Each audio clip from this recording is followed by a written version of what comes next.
Ladies and gentlemen, boys and girls, fans of Ned Flanders, welcome to number 53 of the Runner Back podcast. Little subtle hint there. Who knows? Maybe, maybe not. Boys, 53, big episode. We're leading into the last picks of the season, as we would say. And Snags is a nervous little snagglepuss over here because he's not had a good run so far. So before I steal the thunder, DL, the producer, talk to me, baby. Snags, I'm good. Actually getting quite excited for this rundown to the final card. Only the one to go. And I think it's fitting that it's the Dustin Connor trilogy. We're going to dive into UFC 264 on this podcast. But boys, also warming up, sorry, pardon my pun, for the Hot Wings Challenge with Punt List MMA. That's coming up shortly too.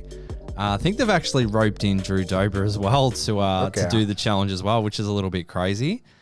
Not only did Drew not get the decision, but he's jumping on to get Hot Wings so the boys don't have to do it on his own. So got that coming up soon. I don't think it's going to get on this episode, but I think it might jump on the episode after it. But I'm sure everyone will see some snippets before we get to that. Well, boys, lots happening. Actually, something else is happening. We've got Neds on board for the Potty Boys. So the boys love a punt. So we've teamed up with Neds, who have just become the official betting partner of the UFC in Australia.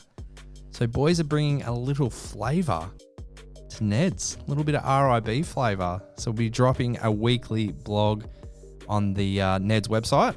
Also going to bring that content as well to the Potty each episode with a little Ned segment as well. We're going to break down. We've got a heap of cool things coming up, actually. We've already planned out the next couple of months of content with that. So looking excited. We've got a really doozy one to start the trend off. But I think I've talked enough.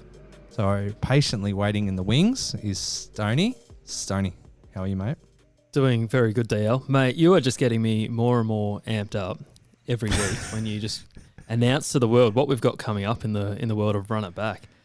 Going from strength to strength, I almost forgot about the Hot Wings Challenge, so great form reminding us.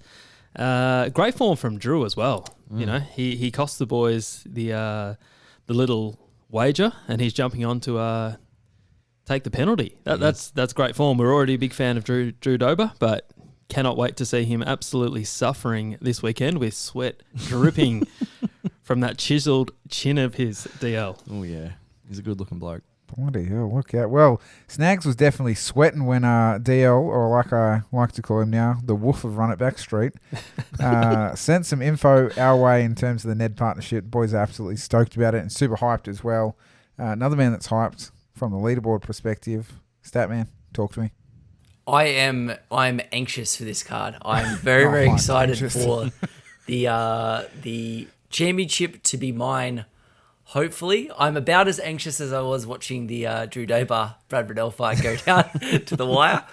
I think that with my picks that I've got lined up, I think that I should take out the championship. But the week of a Connor card is already so fully charged, full of emotions, and we've got a Run It Back championship on the line as well. Couldn't be better. Looking exciting, Statman. You're jittering a little bit, which makes me nervous. But before we jump into the podcast, boys, we just need to thank our sponsor, Humble Fightwear. Humble Fightwear is an Australian jiu-jitsu brand that celebrates one of the most important parts of martial arts, becoming humble. Snags. That's right, boys. Humble, a long-time partner of the Potty. We love them to death. Love their passion behind the brand as well.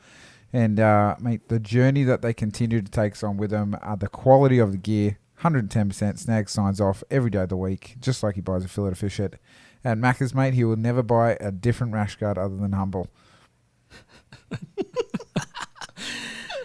And where to find them, Stoney? It's as simple as this, Snag, so I'm glad you asked. You head to their Instagram page and give them a follow, or you go to their website, www.humblefightwear.com.au, and help them spread the good vibes, one purchase at a time, boys. Snags is always the professional. And for being the amazing Run It Back listeners, the legends at Humble Fightwear are giving you 15% off your entire order. Snags, code word.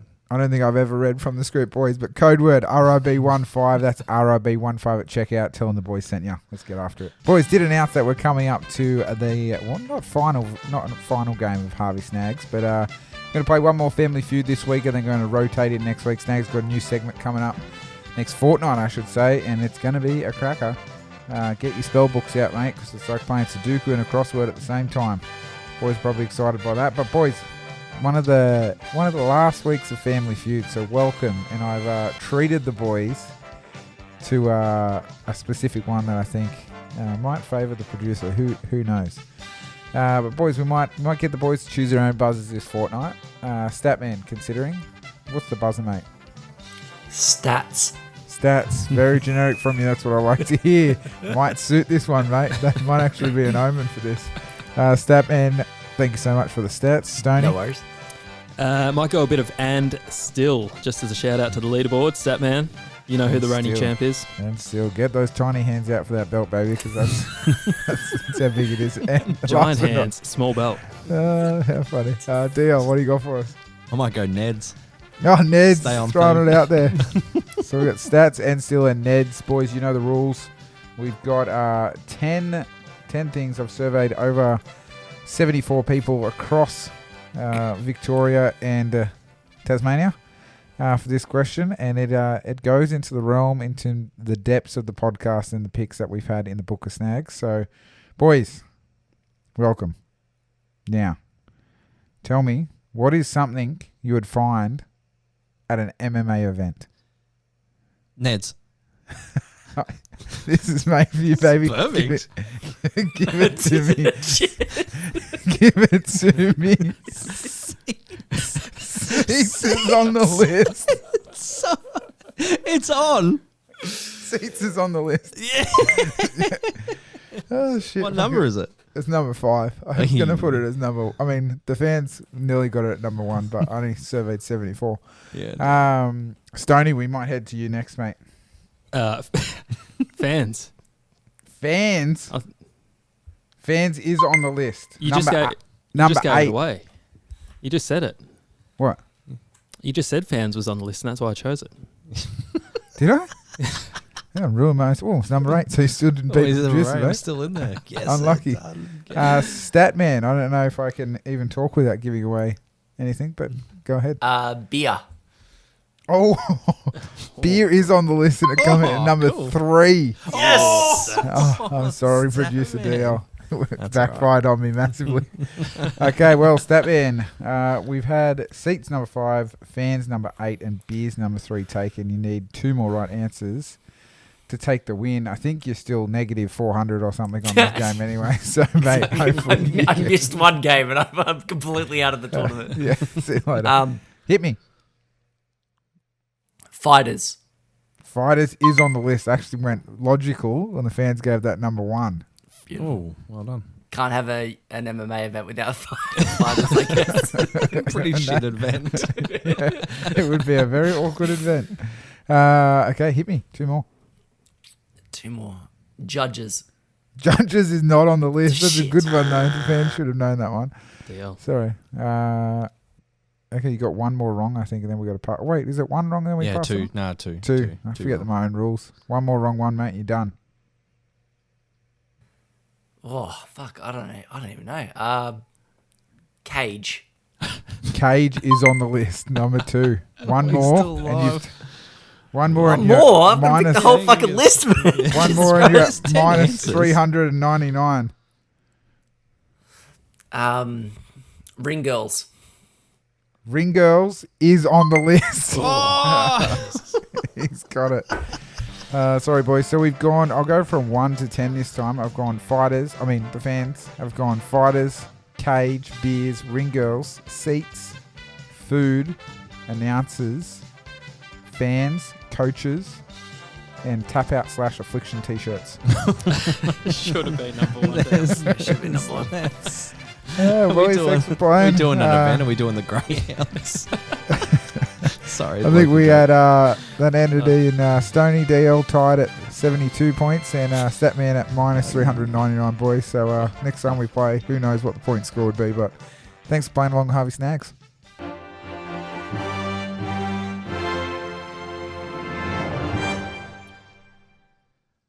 Last week saw a few confused heads with the UFC announced an interim heavyweight title. Was this the right decision?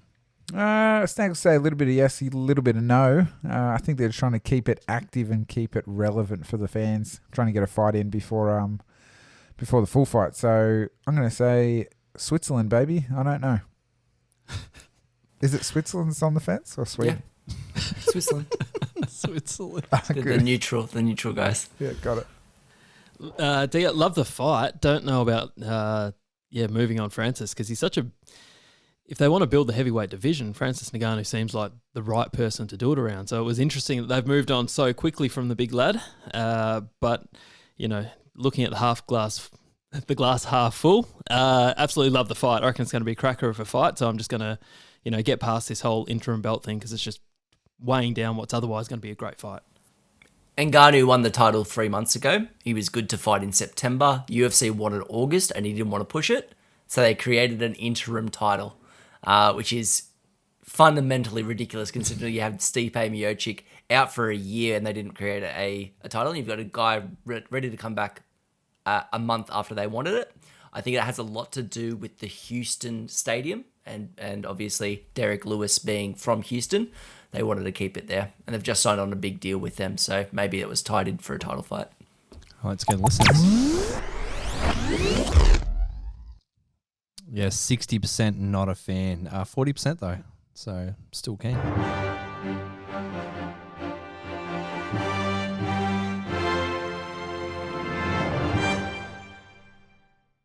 Miesha Tate returns to the cage this month at age 34. Though Miesha is 10 years younger than her opponent.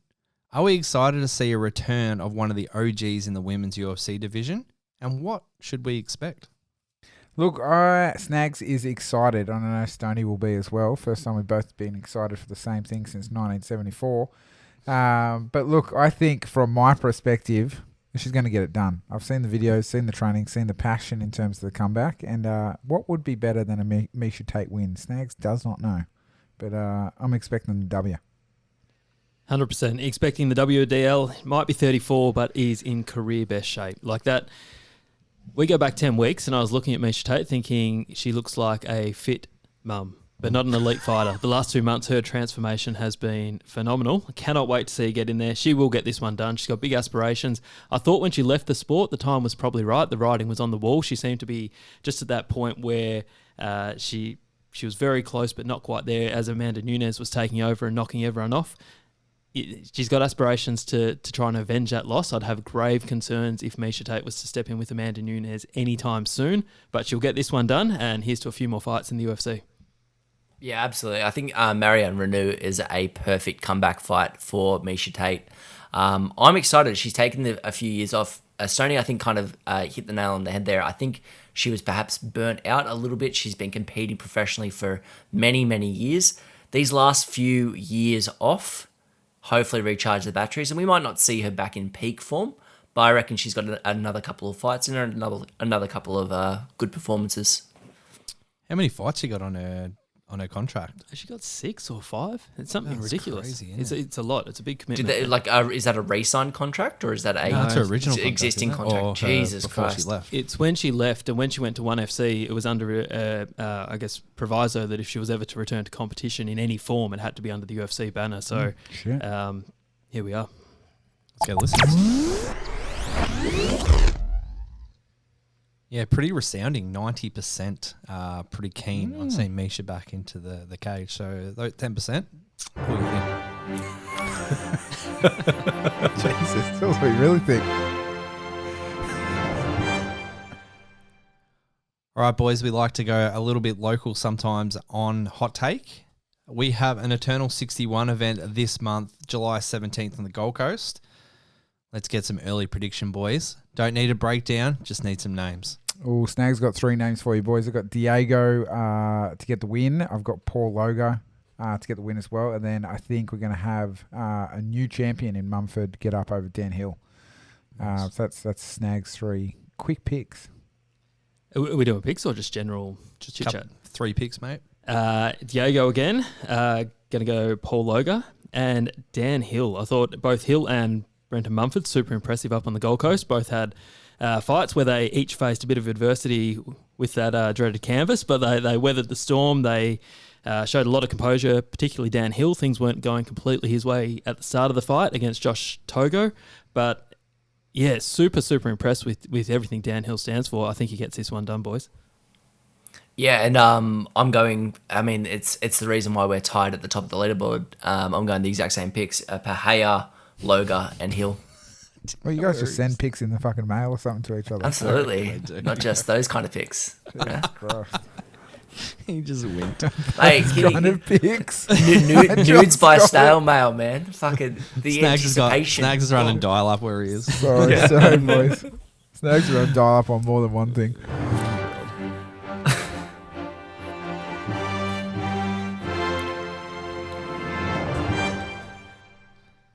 Just some current events to finish off Hot Take, boys. Our boy T Wood is pictured with the GOAT Floyd Mayweather in his camp for his matchup with Jake Paul. If you had to pull someone into your corner to improve a part of your game, who would it be and why? And I don't have to be the game. Doesn't have to be the fighting game. It can be any game. Oh God, I'm thrown off by this. I should have thought about this one. Can you come back to me? Yeah, I can. Thanks. Stoney. I looked at this as the fight game, DL. Yeah, cool. Bit of Wonderboy Thompson, keeping that space, defending the takedowns. I love the fact that very few people can get near Wonderboy, and very few Sugar Snagses will ever get near Stoney. So, Wonderboy, come on over and teach me something. Save me. Stoney's preparing for a stand-up and you're grappling. Yeah, I'm pretty sure it's a grappling exchange. Yeah, I think at some point you're going to have to grapple. It's a grappling exchange if he gets me down. Yeah. I'll just start butt scooting. Coming in for those legs that you said I can't touch. Get in my guard. Get in my guard. Yeah. And that's where I would also call Masvidal in to teach me that flying knee, and I would happily lose by disqualification. And as Snags leaves on a stretcher from butt scooting towards me, DL, I would leave with my my hand raised. No, you've got disqualified. I would be raising my own hand, boys. Stat man. So this might surprise you guys, but I played 2 years of basketball as a 11-year-old or a 12-year-old. It does surprise me. Yeah. Now this aspect might not surprise you. Never got a hoop. Never got one. From 2 years. You always... Well, were you on the bench for 2 years? No, I played and I was god awful. My hand-eye coordination's not fantastic. I'd get LeBron James in, and all I'd want is just a basketball, LeBron James, the net, and him just to, in his calming voice, just kind of encourage me to keep trying. That's all I want. Encourage you to keep trying. I've never got a net. I've never got one. Oh, shit. Look, 2 years and no hoops. I would encourage LeBron to encourage you to stop trying. Boys, we might have to do a bit of a pickup game. Whoever's on Deal's team will probably just get the victory. Deal, maybe you got to take Statman under your wing. Oh my God, I'll need to. Oh shit, that's hilarious.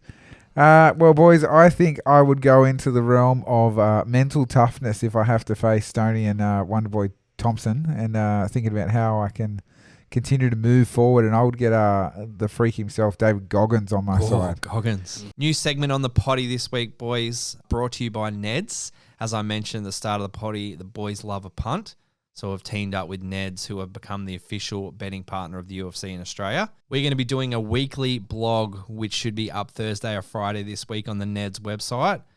But of course, you'll get all the action here on the Run It Back podcast, maybe even a cheeky preview of upcoming episodes. But this week on Neds, I'm going to hand it over to the boys. Stoney, Statman, where are we heading to this week? Yeah, boys, obviously with UFC 264, we got the big trilogy between Conor McGregor and Dustin Poirier. Got the Statman and myself thinking this afternoon, boys, some of the best trilogies over the years. And there's been a lot. Actually, selecting a top 5 was a bit of an onerous task, Statman, but we got there. And I'm going to kick it off with number 5. It's a rather rare result, this trilogy, and it's one the results probably don't suggest it should be in the top 5, Statman. But bear with me, because it's not all about how the fights go down. It's about how they're set up and what the story behind these fights are. And I would argue that up until Conor and Khabib, there was no more heated, no more bad blood in a rivalry than when Tito Ortiz and Ken Shamrock went head-to-head back in the early 2000s. Now, it all started when Tito Ortiz defeated one of Ken Shamrock's training partners and then flipped off the corner after the match. And Kenny Shamrock took huge offence. Being from the old school, he was all about when the fight's done, you respect your opponent. Tito Ortiz was not about that lifestyle, boys. He was all about rubbing it in. And that set the stage for, at the time, the most anticipated fight of all time.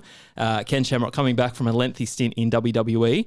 And I tell you what, boys, this lead-in, it rivaled the best of WWE has ever put together. But the great thing was actually got in and settled it. So unfortunately for Kenny and all the trash talk, and Statman, you'll enjoy this because there was a lot of bad trash talk. I recall Kenny's at the press conference, I'm going to beat you into a living death as one of the all-time greatest blunders. My favourite part of that is the 4-second delay and then Tito Ortiz pissing himself laughing. So good. Good times. But then, so Kenny Shamrock, they went head-to-head. Shamrock landed literally one punch in the entire first fight, and his corner threw in the towel after round 4, I believe. Tito absolutely had his way with him. But then there were a lot of reasons being that Ken Shamrock coming off a long layoff, had his double ACL, had to get repaired. So then that set up, they did the tough season, and they come back for number 2. And that's where everyone, including Ken, thought we were going to see a much different outcome. He was very smug, very confident. We went into the fight, and in the first round, I believe, it was stopped. Now, by today's standard, it was a good stoppage. At the time, it was a horrendous stoppage. And if memory serves me correctly, I think it was Herb Dean, Statman. And Ken Shamrock instantly got up and protested. The fans started throwing stuff into the octagon, and instantly Dana White said, we're coming back, we're doing it a third time. Unfortunately, I said Ken Shamrock landed one punch in the first. Between all 3 fights, Ken Shamrock landed one good punch on Tito Ortiz, and Tito took it 3-zip. So in terms he's got such a huge head too. It's unimaginable that he can't connect at least one more. It was a really humbling experience for poor old Kenny, who obviously is a legend of the sport, to come back in such a much anticipated grudge, 3 grudge matches against Tito Ortiz. He really didn't fare well. But I tell you what, if it wasn't for that rivalry, boys, I would not be here tonight, because that got me into the sport, and it got a lot of people who were into the WWF at the time to cross over to UFC, and it really started putting the company back on the map. So for that reason, that comes number 5 in our trilogies of all time, Statman. Yeah, I think a few of our entries this one are a lot about the cultural significance behind them as well. Number 4 for us is just it's 3 fights, 3 finishes, 3 title fights. The first fight at UFC 50, a very, very young GSP going up against Matt Hughes, the legend of the sport. Everyone knew GSP was special, and he proved it during the fight, taking it to Matt Hughes the entire time. But Matt Hughes, the crafty veteran, managed to transition from a Kimura into an armbar and get the sub 1 second to go in round 1. They would headline the show at UFC 65 with GSP dominating the fight standing. Huge head kick, follow it up the ground and pound. And then GSP won the title and was expected to go on for a long dominating reign. His very next fight ran into Matt Serra, the tiny fucking kid from Brooklyn who knocked him out. Everyone expected GSP to be the longest reigning champion, and he eventually got back to that point. He beat Josh Koscheck, and then with Matt Serra out injured, they set up an interim title fight with Matt Hughes and George St. Pierre. Third fight, GSP once more dominated the action, and it was kind of like a very, very symbolic old guard to the new guard, and GSP from that point on would not lose in the UFC. Yeah, phenomenal fights all round. I remember those days well, and that rise of GSP, like as you said, no one expected him to go ahead and drop the next fight to Matt Serra, but that trilogy, won for the absolute ages, Statman. Now, the next one, I thought some people could argue this could be number 1, Dominick Cruz versus the legend, the California kid, Uriah Faber. Now, obviously, 2 men that certainly do not like each other at all. It all started back in the WEC days where Uriah Faber actually pinched the very first fight. He got a first-round submission against Dominick Cruz. Then there was a rematch that Cruz came and basically dominated, took that to a decision. And then they did run it back again at UFC. Do you recall which UFC it was at, Statman? The UFC 199. It was the one with the Bisping and Rockhold. What the fuck is wrong with you? That is crazy. I was Rain actually Man. pretty trying to sure it set was, the stat yeah. man up on Yeah. that one, thinking there's no way sure he'll- it was. he'll- Mate, Rain Man. You cannot set the stat man up. Snags, we should have just grabbed some popcorn. He is comfortable Oh, where I'm everyone thinking else is uncomfortable. DL. Feature length movie. UFC 199, that's right. So Dom Cruz come back. He got a unanimous decision, again, in a very one-sided fight that was a little bit disappointing, if we're being honest. But again, the heat, the animosity, the whole story behind that one. And what I love is it actually transcended into future rivalries. And you know you've got a good trilogy and a good rivalry when it sets the stage for multiple more rivalries between Dom Cruz and Team Alpha Male. Talking about cultural significance, won't touch on it too long. That third and final meeting was supposed to happen at Yep. UFC 148. Statman, why is that significant to you and I? We were both there. Cute. It was years before we were to meet, but we were both there, and unfortunately, that was the third of 7 knee injuries to Dom Cruz forced him out, and they moved the title fight with Renan Barão to UFC 149. It was upsetting. Absolutely. But I believe we got another trilogy in Tito Ortiz and Forrest Griffin. Now, we won't touch on that because that did not make the top 5. That But was hilarious. Dom Cruz versus Uriah Faber, number 3 on our list. Number 2, Statman. DL, well- just quickly, have you ever seen The Notebook? This reminds me heavily of it. Do you remember when we were at the same place? Yeah, I reckon if you went back through all the podcasts, I reckon you could find maybe 6 or 7 instances where these boys mentioned that together. We reminisce, yeah. Yeah, the only thing is I'm not going to cry at the end of this one. You might give it time. Who's number 1? Who knows? Just before we move on to number 2, my favorite story about the Uriah Faber Dom Cruz rivalry and how it began was that Cruz was obviously a young up and coming fighting for the featherweight title in the WEC, and Uriah Faber was the poster child of the WEC. So the poster for the event just had Uriah Faber on it, didn't have Dominick Cruz. Ouch. So in the lead up to the fight, Dominick Cruz was signing it, and he just signed it over Uriah Faber's face. Every single place, every single poster, he would just sign his name over Uriah Faber's face. And by all accounts, Uriah Faber, very chill dude, got really pissed off about it. Really, really annoyed by him signing over his face constantly. Thought it was very disrespectful. Fair. That from then, it's literally like a 15-year rivalry that transcends both of those men. Number 2, we have a cross-promotional trilogy of fights, Rampage Jackson versus Wanderlei Silva. For the purpose of this and any other feature about epic fight series, I'm going to intentionally leave out any post-retirement comeback fights that occur in the twilight of the fighters' careers. People might remember that Rampage and Wanderlei Silva did fight a 4th time. It was sad, so I'm going to forget about that. You will never find a trilogy of fights more brutal or as tense as the ones that these put on in Pride and the UFC. Their first fight came during a same-night tournament, a Pride Final Conflict. Silva had just beaten Yoshida earlier in the night, and Rampage Jackson had put an end to the hope of seeing Chuck Liddell and Wanderlei Silva with a knockdown drag-him-out war where he finished Chuck Liddell in the 2nd round.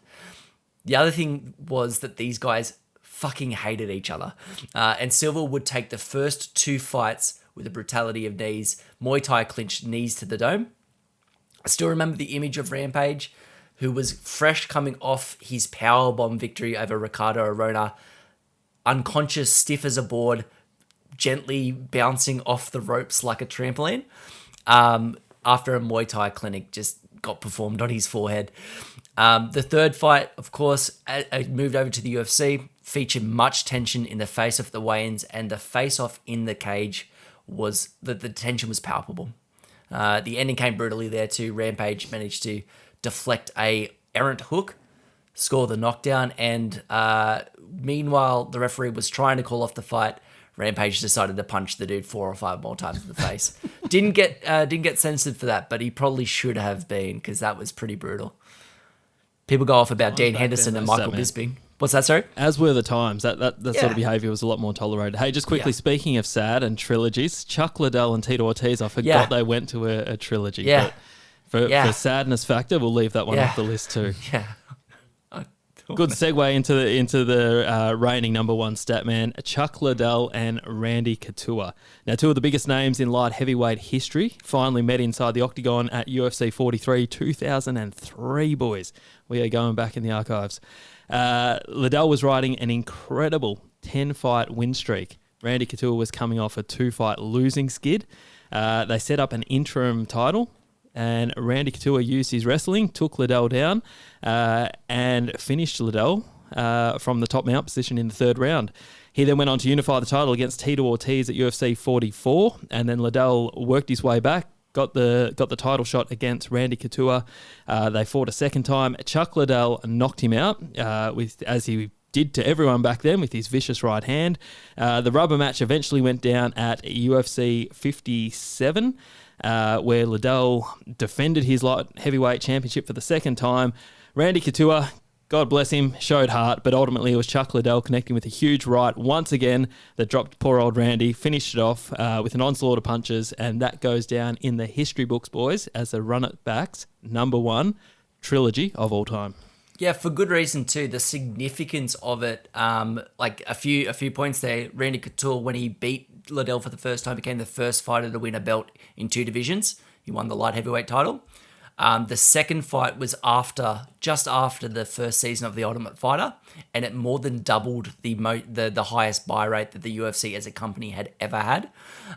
So obviously, fresh off the bat of a hugely successful Ultimate Fighter season, to have such an incredible show between two of the UFC's biggest characters who were also the coaches on The Ultimate Fighter really helped propel the sport. And then their third fight once again broke records, doubled that pay-per-view buy rate, and really cemented Chuck Liddell as a legend in the light heavyweight division. And also Randy Couture, because at that time, Randy Couture was like late 30s and he would go on to fight till he was 47. Just the monumental, the UFC would not be the same, and the UFC potentially would not be around if it wasn't for Couture and Liddell meeting in back in those dark days. Stoney, you reckon if you get beat twice, you could just go to the third for fun? Yeah, I mean, you've already lost the trilogy. I mean, it's a freebie. It's like playing State of Origin, just getting choked out twice and just coming in for the third for a bit of fun. It's just a paycheck, mate. Yeah, 100. No pay though. We don't get paid. Kicking those Queenslanders while they're down. To a leaderboard update, Statman, can we run through the results in the last 2 cards? Yeah, absolutely. So we only had 2 fights on the Korean Zombie Dan Ige card. We had Sergey Spivak defeat Alexei Olenek by unanimous decision, and the Korean Zombie defeated Dan Ige by unanimous decision also. And then we moved over to UFC Fight Night. I think it was Vegas 30, and we had Cyril Gane defeated Alexander Volkov by unanimous decision. So, boys, the race is super tight. I think anyone can win, can't they? Except for you. No, if everyone... if everyone bombs and he gets 6, Hang on. maybe. Could be close. There's 7 points available. You're right. There's 7 points available on this card. So, technically... Mathematically, I can still make it. So, Godspeed to me. 4th to 1st. So, I'm in 28 at the moment. So, fairly decent gap between me and Snags there, who's come in at equal third, second. Thanks for clarifying. It's second. It's solo it's not second. First. It's not solo first. second. Definitely. It's solo definitely. second. That means we have a tie. So top of the leaderboard, 1 card to go, maximum 7 points available on this card, boys. Statman Stoney, mid-year champion on the line, 33, 1 point in front of Snags. Killing me. Boys, I'm going to give Snags the opportunity to speak first. Snags, Look, boys, deal. Well, I must say thank you. That's very kind of you for 1. 2 is, you know what Snags is like, boys? He likes to create a bit of flair, a bit of drama. That's what the podcast is about. If you didn't have any storylines, no one will listen. So Snags has thrown the last 2 cards just to let you boys get close. Guarantee you that's a lie. Then, like a thief in the night, or as we did on last podcast, I'm going to give myself another nickname, the Melbourne Drop Bear. I'm going to drop in, and I'm going to take this championship away from you boys. I think it's what the listeners want, a bit of commotion at the end of the season. And what better way to get a win than from behind, boys. I didn't want to go in. The streak was, I can't even remember how many fortnights because it's been forever since I wasn't first. But yeah, it feels awkward to be not first, second, third. Who knows what I am? Next week, number 1. I thought we already had a Drop Bear associated with the podcast. Drop Bear listens all the time. Great chick. Yeah, we've got Drop Bears. Drop Bear MMA. Love Drop Bear. Anyway, that's see you boys. Stoney, send me a little buddy toy belt that you stole off your kid, and I'll have it next week, next fortnight. Stoney?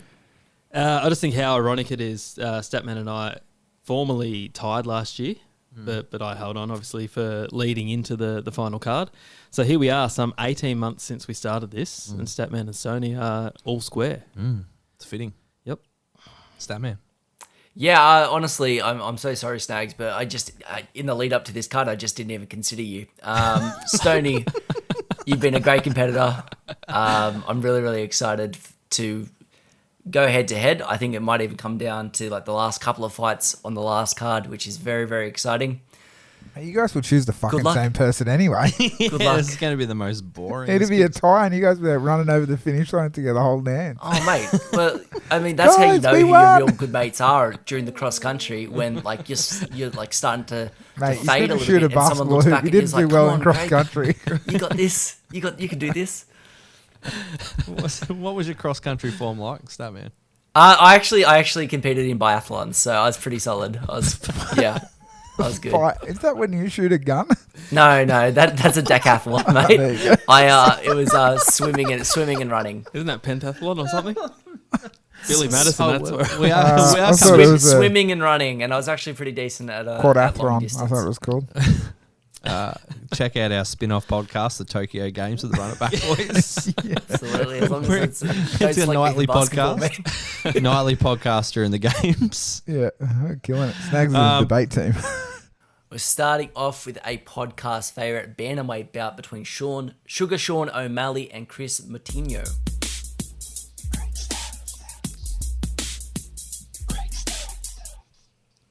I've seen a lot of flack heading around O'Malley taking this late notice replacement fight for the level of competition. Chris Moutinho obviously making his UFC debut. However, this is the very first time in O'Malley's UFC career that he will bring either a pro fight experience or a UFC fight experience edge into a fight. Every single one of his UFC opponents has had more career and octagon fights under their belt than Sugar Sean. Heading to the women's bantamweight division, Irene Aldana versus Yana Kunitskaya.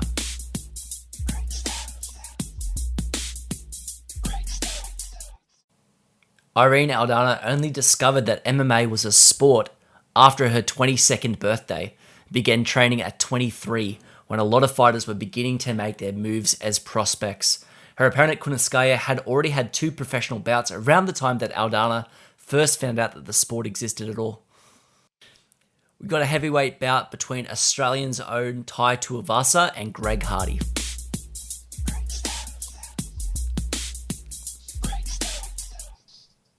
In the time it has taken Greg Hardy to make his 9th walk to the octagon, the heavyweight and featherweight titles have only been contested 3 times apiece. Nate Diaz has competed 3 times, Conor twice, and TJ Dillashaw, upcoming main event headliner, 0 times. His entire career has existed in the time it's taken for TJ Dillashaw to get back from suspension. We're heading to a welterweight, probably title eliminator here. We've got Gilbert Burns versus Stephen Wonderboy Thompson.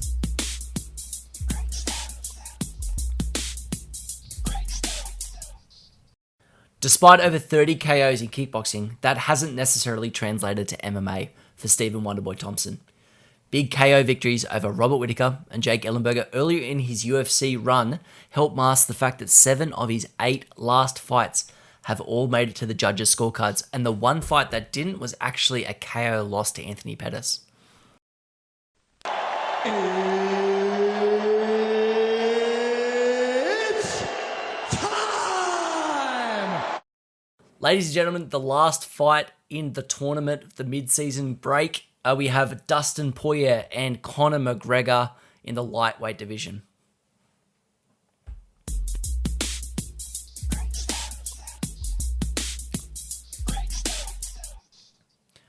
Conor McGregor has 27 MMA bouts, and all but 3 have ended before the end of the second round.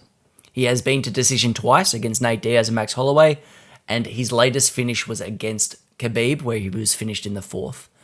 That's a wrap on episode 53, boys. If you like what we're doing, please like, share, comment, or subscribe to the podcast. If you haven't already, check out runitbackpodcast.store. You can grab some local MMA fighter tees when we've got them up. We don't have any new ones up at the moment, but they will be dropping soon.